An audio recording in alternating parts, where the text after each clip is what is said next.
Welcome to the HEARTS Entwined podcast. In this podcast, we'll be having discussions around the secrets which attract lasting, healthy, fulfilling relationships, creating a healthy mindset, and what women should know and understand about men. Introducing your host, Lyn Smith, the Queen of Hearts, relationship expert, trainer, speaker, and best-selling author of the Cupid's Bow technique. Lyn's mission is to have a positive impact in reducing divorce, domestic violence, and suicide. Welcome to the HEARTS Entwined podcast. This is your host, Lyn Smith, the Queen of Hearts. And today, listeners, we're going to be talking about divorce, and specifically divorce after the age of 40, and what sort of specific, I suppose, implications that has on people. And my guest for today is Luke Shillings. He's a returning guest, and he's really knowledgeable around this topic. So welcome, Luke. Hello, Lyn. Nice to be back. It is lovely to have you back as well. And previously, we talked about betrayal and infidelity. And I think for those listeners that didn't hear the previous episode, perhaps you could just speak a little bit about recapping on what led to you going through a divorce initially, and then we can drill down onto, the pros and cons and the adversities around managing that particular scenario in people's lives in a better way from lessons that you've probably learned. Yeah, absolutely. Okay, so just as a brief recap of my story, as summarized as I can do. I was married for 8 years, 2 children, house, followed the Western society's expectations of how you should live an adult life in many ways, shapes, and forms. And I believed I was happily married. I really quite enjoyed being married. I loved that role of being husband and father and family man and all of the things that entailed. And then, betrayal was a part of my relationship. I was the betrayed partner. It was my wife that had been unfaithful. This ultimately led to us separating and then divorcing. Me moving out of the family home, and ultimately me being faced with quite a different view on life. What I thought the future looked like no longer looked like that anymore, and it meant really focusing in on a variety of things, but obviously paying lots of attention on how I wanted to parent and how I wanted to relate to my now ex-wife going forward, to just make that whole transition in that period as easy as possible, which was easier said than done, because in all honesty, I wanted to just run off into the sunset. My father lives on the other side of the world, and honestly, I think had there not have been kids and other things involved, I may have done that. But I am very glad that I didn't, and I don't believe that would have been the right solution. And so let's go from there. Yeah. So initially, your first impulse was to run as far away as possible, by the sounds of it. Yes, to some extent. I think simply because I didn't want to. When the pain was so much. I mean, it was 2 or arguably even 3-fold. There was the betrayal of my wife. There was the fact that the person that was that she was having the affair with, or had formed feelings for, was also somebody that I was quite close to, somebody I knew quite well. So there's like that double betrayal. And then there was the divorce on top of that, which that in and of itself is, a fairly significant thing in somebody's life. When I got married, I really did get married with the intention of remaining married. I'd actually spent most of my probably childhood if I'm honest, certainly throughout my teens and my early 20s, not wanting to get married, simply because I never wanted to get divorced. And that had all stemmed from the fact that my own parents separated when I was 4 years old, and my sister was only very young at the time as well. And although I still had a very good relationship with my dad, and I saw him fairly regularly, that did reduce over the years. And I often felt that saying goodbye to him every week or every 2 weeks or whatever the time period was just gradually got harder and harder and harder. And that was something I really struggled with, certainly as a young teenage boy, going through puberty and just learning all the things that you do at that part in life. I probably rebelled in a few ways, on reflection. So because of that experience, I kind of tied that directly with divorce. I wasn't really fully understanding of the exact dynamics as to why their marriage had broken down at the time, and exactly what happened. I just associated the whole thing with divorced parents. So I figured that if I didn't get married, then that would kind of solve the problem of not ever needing to get divorced. But of course, then I met my wife, and well, things change. Yeah, absolutely. So for you, was it you yourself that initiated the divorce, or was it your wife? So once the betrayal had been, sort of like uncovered, so to speak, and we were speaking about it, I'd wanted to stay in the marriage. That was my primary objective. But I'd put a couple of boundaries in place in terms of what would be necessary. It wasn't just a case of taking her back regardless, even if that had been an option. It was more a case of if we were going to move forward, it wanted to be because I wanted her to want me, if that makes sense. Yeah, Not just absolutely. because it was the easiest thing, not just because of money, not just because of the kids, not just because of logistics and school and work and all of the myriad of other things that become intertwined when you've been with somebody for a long time. I really wanted it to be that core reason. And of course, I also, was pretty clear on the fact that if we did move forward in that direction, that the affair partner would need to be out of the equation. It didn't mean I wasn't open to understanding that there would be a healing period for that. I know that feelings can't just be turned off, but for us to move forward together, he couldn't really be in the picture anymore. And anyway, long story short, that wasn't something that she was able to come to during that time. So for my own sanity, safety, well-being, and for everybody involved, we were still living together at that point. It was quite a tense time.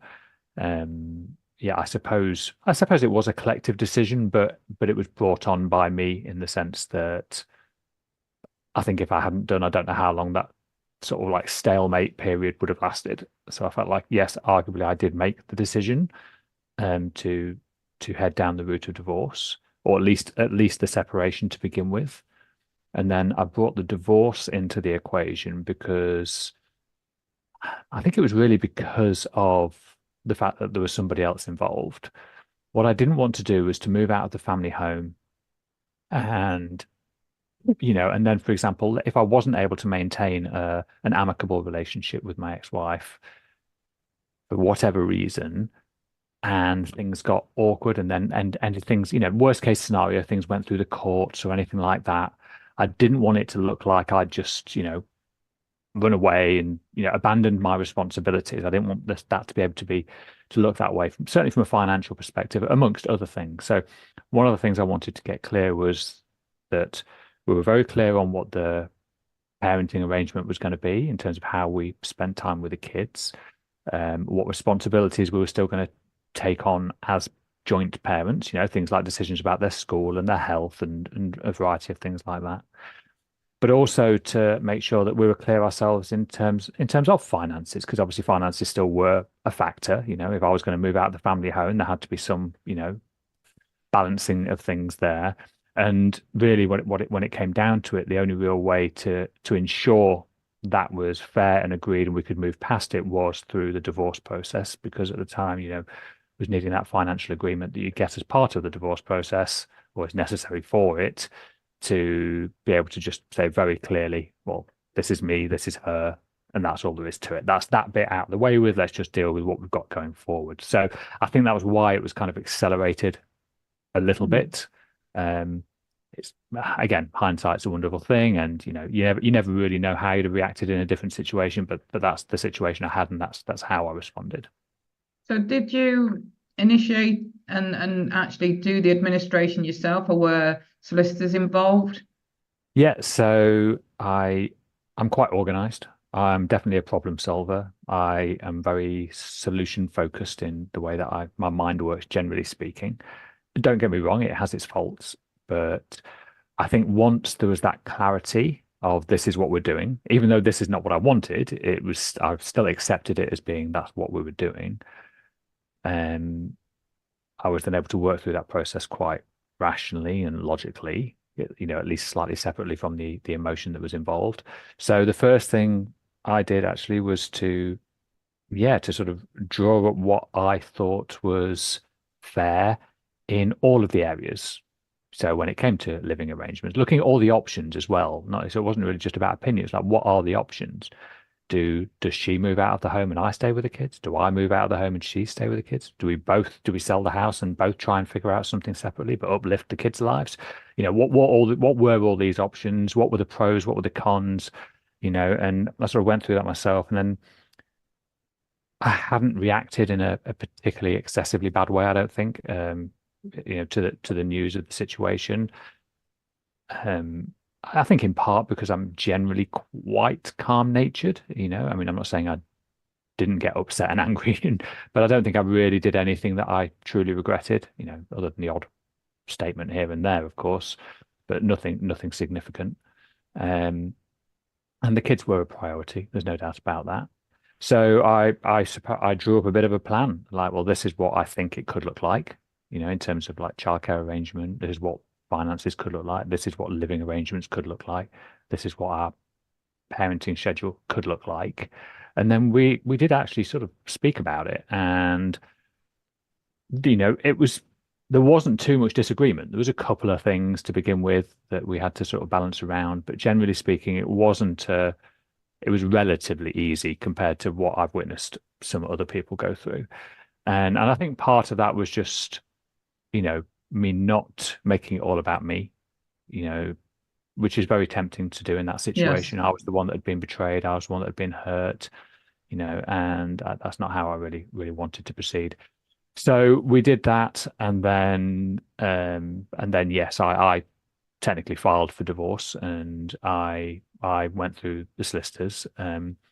But again, that process was made very easy because essentially, I would get a letter from the solicitors saying that, this needs signing. I mean, the divorce law has changed now since we got divorced. And it's now no fault divorce, no matter what. So it's a lot easier, I suppose. I mean, that comes with its own questions, but at the time, it was the only way to get divorced was immediately was if there'd been unreasonable circumstances, or I forget the exact terminology. So that meant her signing to agree that these things had happened, and she'd gained feelings for somebody outside of the primary relationship. But like I say, I would get the correspondence from the solicitor. I'd nip over to her house after I picked up the kids from school one day, would have a cup of coffee, sign the paperwork, and send it back to the solicitors. So like from that perspective, it was all very easy. So it meant that the divorce actually happened pretty quickly, or sort of as quick as it probably could in that time period, which I think was probably about 5 months from start to finish. Wow, that's pretty efficient. Yeah. Do you think there's, during that process, that anything you would now in hindsight have done differently? I have thought about this a few times. I don't know. I think given the circumstances, I think I probably would have done it the same. I think it was important to get that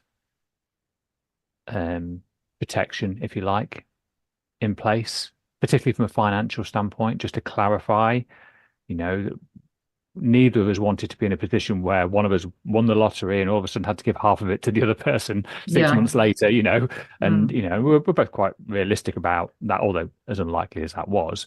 And although we did both value our marriage, of course, we also recognized as well that if we were still in a position where we cared for each other, or it didn't stop us loving and caring for each other as individuals. We both still was, despite the incident, if you like, in itself, it's not like we hated each other, and there was never that sort of. So I think it just seemed like the most natural thing to do. I suppose the only thing that probably does leave me to feel potentially a little bit hesitant is because as the years have gone by, our situation has changed and we've ended up being back together, although in very different sort of circumstances. Arguably, there's like from an emotional perspective, there was that rush to get through it, where maybe some hesitation might have been better, but I don't think it made that much difference in all honesty. So no, I think I feel pretty happy that even if I knew what I knew now, I would probably do the same thing. And so how long after the divorce did you actually get back together, so to speak? Yeah, so probably I think she remained in a relationship for about a year, and then it was probably about another 2 years after that. Yeah, so we were Wow. divorced for divorced for about 2.5 years or a little bit more maybe. Yeah. And obviously come back together as very much, I suppose, healed and so much, I suppose, learning is what the word There's having growth. taken place. So you're not the people you once were that are now dating again. Yeah, that's very, very true. I mean, obviously, there are some advantages, of course, of the fact that we happen to have the same children, and we do have history, and we've got shared memories, and there's all those things. But when we did come back together, we still had those same kind of guidelines for each other this time. So to begin with, it was very important to me that if she wanted to be in the relationship, it needed to be for the right reasons. But then when it came for us to sort of come back to consider, dating again, if you like, it was actually a bit more even on both sides. We both wanted to be sure that we both wanted the same things and that we were both happy with the situation and the living arrangements and, how we moved forward ultimately. So that was definitely different. Of course, we both had changed in that period of time. We've both been impacted by the experience itself, of course. That does change you in some way, shape, and form. It also allows you to see the other person in a different light, excuse me, in ways that you perhaps hadn't really thought were possible, maybe. Certainly that was true for me. I don't think I'd ever really believed. I always knew that, betrayal exists and it happens in relationships and I knew it was technically a possibility. I just never imagined that she would actually do that. And I think that's true for many people, of course, when an affair happens. And so, of course, that had an impact. But then she also went on her own journey, and I've been on my journey without doubt. And mine's been quite a deep journey in a variety of ways. And I've used my experience to help others as well, which is both empowering and rewarding and also quite it's like a continual reminder of why the work I do is so important because I see the changes in the people that I work with. I'm able to reflect back on the earlier version of myself. And I'm often able to see the earlier version of myself in many of my clients when I first meet them. Particularly ones who are in fairly similar situations, particularly if it's, I work with both men and women, but sometimes when there are certain men that happen to be, similar age, similar sort of kids, similar sort of, not exactly, but similar. And it is a little bit like looking back at me from 5 years ago and they're seeing the world from that perspective. So that's very rewarding. And yeah, and quite powerful. I think it's really important. So the growth has been a big factor. And when we've come back together, we've come back as almost like a completely new relationship, or not as different people, but certainly as evolved people.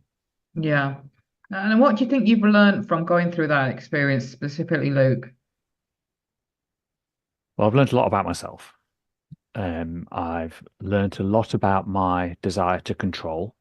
I don't mean I was a controlling husband. I don't mean it in that sense, but like just generally speaking, always wanting to know how things are going to turn out, always wanting to know the outcome for any given situation, trying to, probably people please a lot, would often say things in the hope that they would maybe do something that would make them feel better, which would then make me feel better. And ultimately really handing all of my emotions and my experience over to other people. And I didn't really realize I was doing that all my life. I didn't really realize that me trying to make somebody feel better just to make me feel better, or maybe to try and stop them from feeling, sad or upset or angry just to make me feel better, was really me just giving them all the power. It was a bit like them giving them the remote control to my emotions, because the problem being that if they didn't respond in the way that I was hoping they would, then I would feel all the feelings. And it was almost like they had a remote control pressing,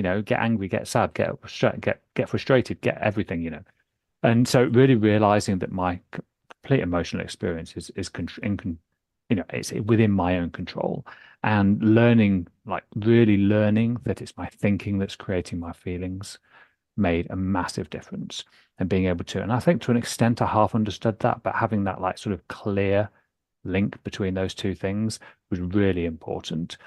Most people go through the world believing that it's the circumstances, it's the events that happen, it's the situations, it's the things that your mother-in-law says, it's the latest news or the latest political thing, it's it's COVID, it's what you see on social media, it's whether you've got a pay rise or not, it's all of these external things.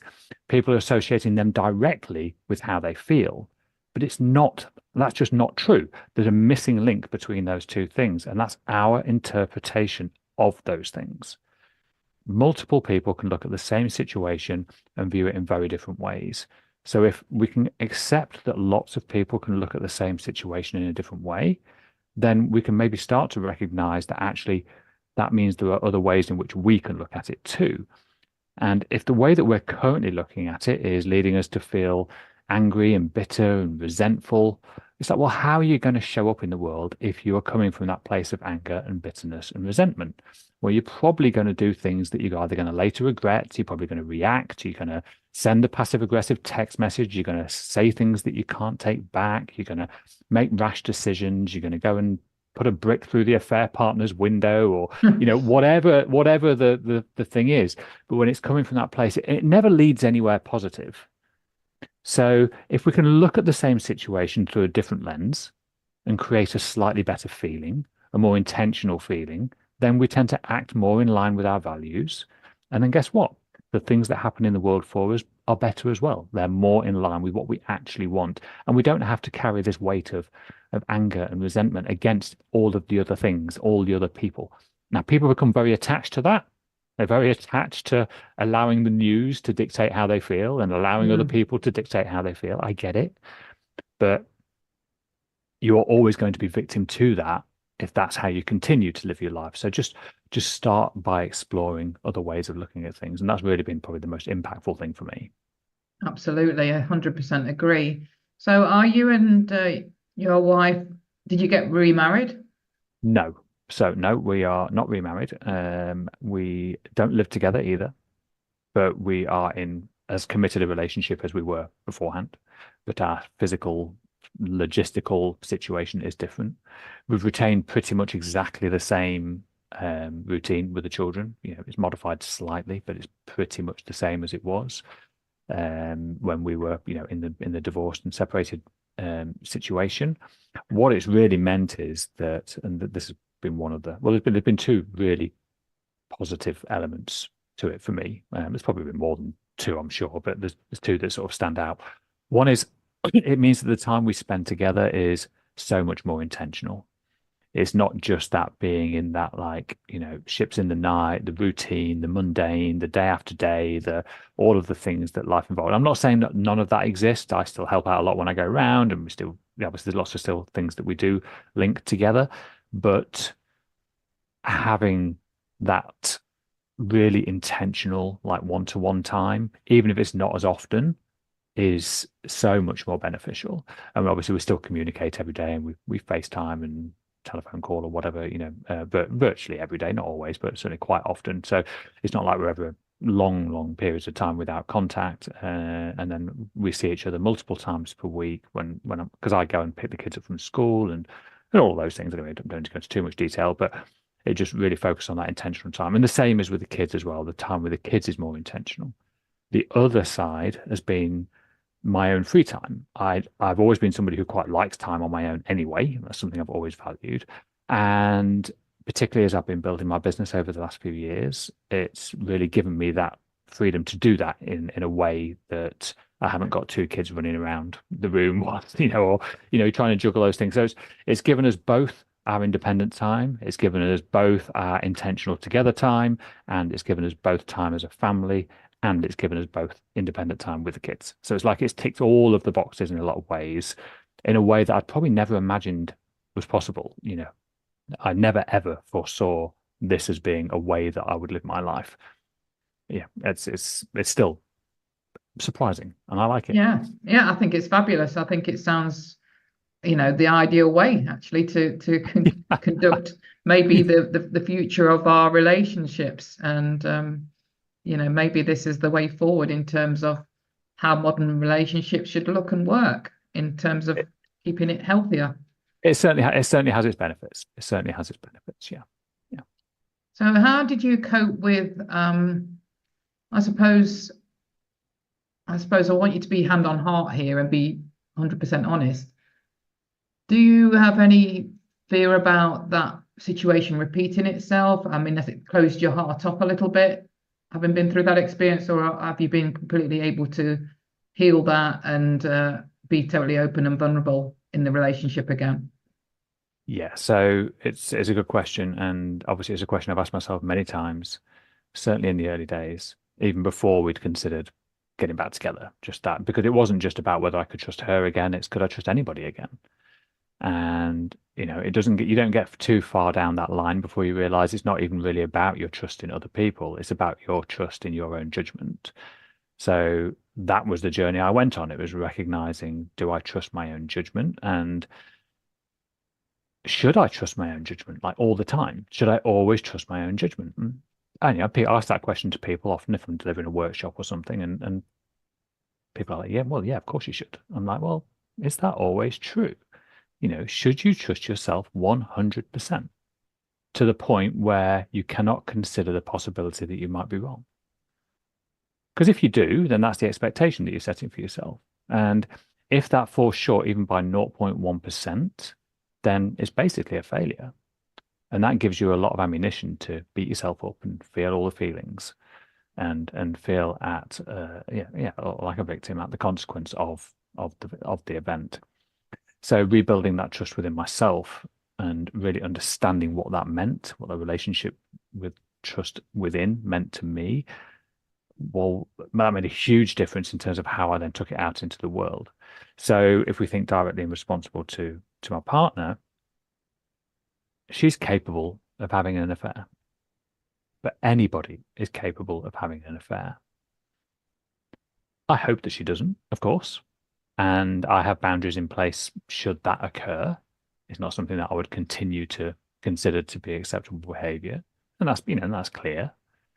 But I can't control her, nor can I control anybody else, and I accept that the pleasure and the feeling of love and connection and fulfillment that I get from being within the relationship is more than worth the potential consequence of there being a problem in the relationship, whether that be through betrayal or any other thing. So no, it doesn't make, I don't feel any I feel, I trust her as much as I ever have done. And I trusted her as much as I could have done before, and that trust was betrayed. And essentially, I kind of feel the same way. It doesn't really change. And it's not like there'd been like a long repeated pattern of betrayal in general. She was always, Right. Yeah. I always considered a very honest person. So I think that's an important point to make, because we hear these statements like once a cheater, always a cheater, and they're not helpful and they're not always true. In fact, they're usually not true. If somebody is showing a repeated pattern of behavior, then the probability that they're going to do it again does increase, of course. So if for somebody who has cheated 2 or 3 times, then the likelihood of them cheating a third or fourth is definitely a lot higher. Yes. But basing it on one experience is, well, if you were to be judged on every decision you ever made and there was no room for maneuver, then I don't know, you probably made more mistakes in your life than you realize.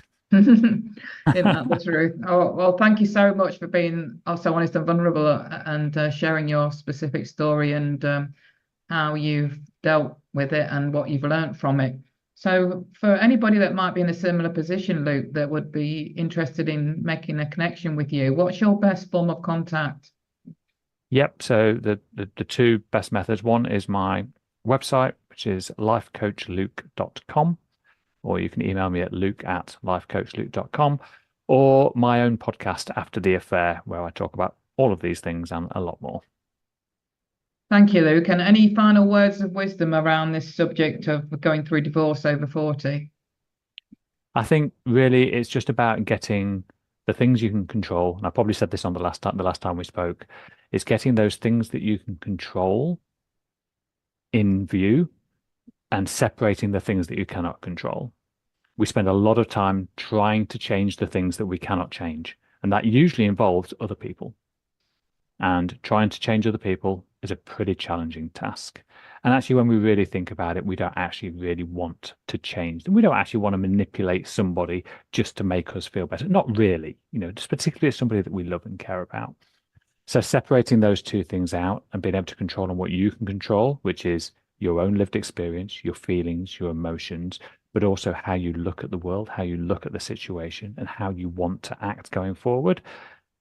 If you can do that, it will make all the difference in terms of how you navigate that journey. Wise words indeed, Luke. Thank you so much. I've really enjoyed this conversation, and hopefully we can get on another episode and have another conversation in the future. Absolute pleasure. Thank you again, Lyn. So it just leaves me to say that true love starts with opening our hearts. And until next time, goodbye for now. Thanks for listening to the Hearts Entwined podcast. You can follow Lyn via the Facebook group Two Hearts Entwined, or search Lyn Smith, inspirational speaker, at LinkedIn, or email lyn@hearts-entwined.com. That's LYN@hearts-entwined.com. Remember, true love starts with opening our hearts.